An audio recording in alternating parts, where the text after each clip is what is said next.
Welcome back to my channel. Today I want to talk about free coffee grounds. These are used, but they're free at a local coffee shop.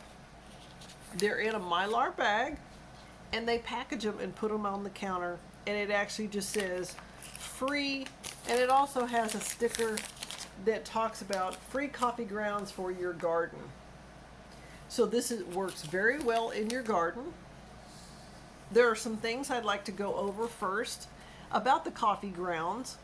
Coffee grounds, you spread them in like mulch. You work them into the soil, or you can put them on top.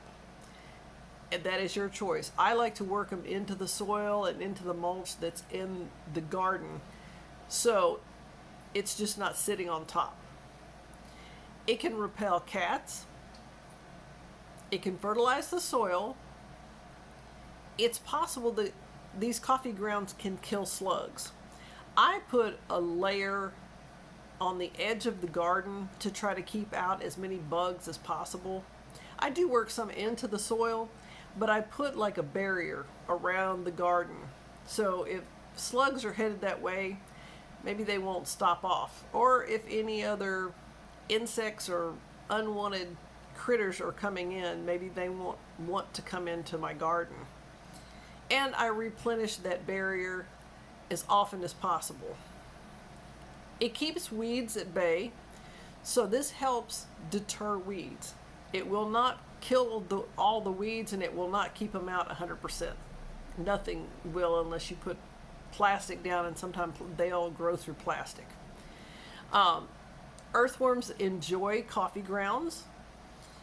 They like to go through and they leave the worm castings, which is great for your garden.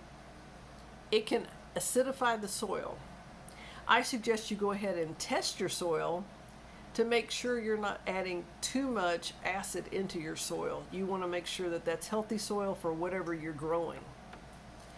And be sure to work it into the soil around your vegetables. There are certain things that coffee grounds contain: phosphorus, potassium, nitrogen, magnesium, and copper. It can aerate the soil because it makes it lighter and more air comes through in your garden. Plants can get more air to the roots and then grow better. It makes the soil lighter.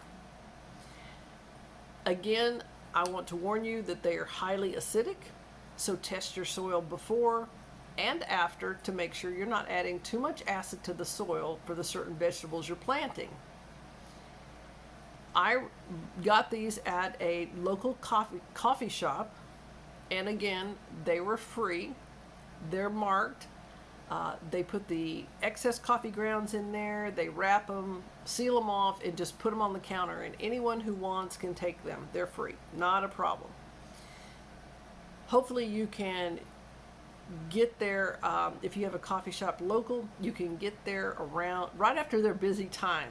So about 8:30, because everyone is either on the way to work or school or activities or shopping. They pick up coffee, and they have a lot of these bags of coffee grounds sitting there, but not many people coming through. If you have a relationship with the manager of the coffee shop, maybe you can ask them just to put them on the side, and you'll pick them up daily.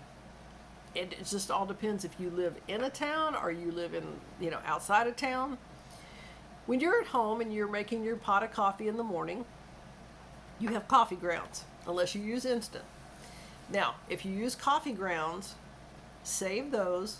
Again, put them in the garden, till them under, or make a barrier like I do. I also take the coffee filter, and I try, it's kind of wet anyway, and so I shred it up and work that into the compost pile.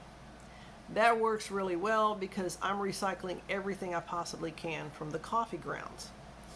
If you have a pot of coffee and not everyone took a cup of coffee that day, and let's say you have 2 or 3 cups of coffee left in your pot, take that, add some water, and pour it around your yard or your homestead. It depends on where you want to pour it, but that way you don't waste water, you don't waste coffee, you can just pour it out there, because after a while it's not going to taste great if it just sits on that heated element. They say it's gonna taste burnt. Well, that's not good. Again, worms love coffee grounds. They leave behind great things in the soil. So these are just some of my tips and tricks for coffee grounds that have been used, or coffee. Now, if you have coffee in your cup, if it's plain black coffee without sugar, creamer, flavors, or anything else, you can put that in the garden or the compost pile. I would not suggest you put coffee that has a flavoring, a syrup, sugar, milk, any of that, or creamer in your compost pile. That's up to you, but I don't want to bring critters or ants to my area. I hope you enjoyed this short video on used coffee grounds and what you can do with them around your homestead and in your garden. If you enjoyed this video and found it helpful, leave a comment below if you use coffee grounds and what you use them for. See if you would like to share this with the video with your friends and family, and maybe they might keep their coffee grounds for you. And then that way you can share vegetables and fruit with them at a later date. I appreciate you stopping by. Stop by my channel and share some videos that you find there for your friends and family. Thank you so much for watching.